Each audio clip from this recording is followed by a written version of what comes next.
Welcome, this is Mustafa Saadi, and in this series of videos we will talk about JavaScript tips and tricks. This is Mustafa Saadi, experience over 10 years in software engineering field, so let's start.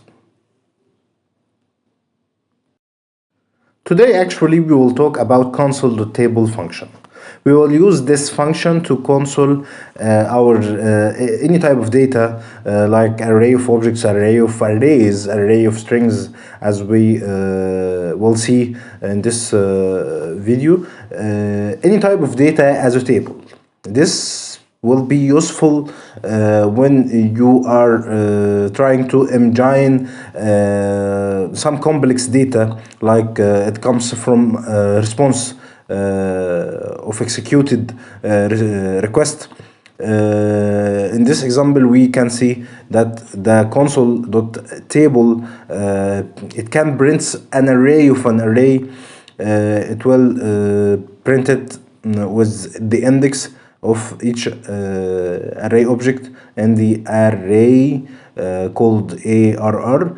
And in this example, when you try to console.table an object of two parameters, it will treat the parameter as index and it will print the values into it.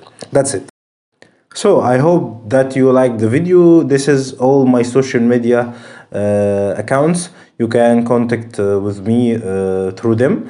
And this is my official website called saadis.com, sa3dys.com. You can contact with me through it too. Till I meet you again in another video, stay safe. Thank you.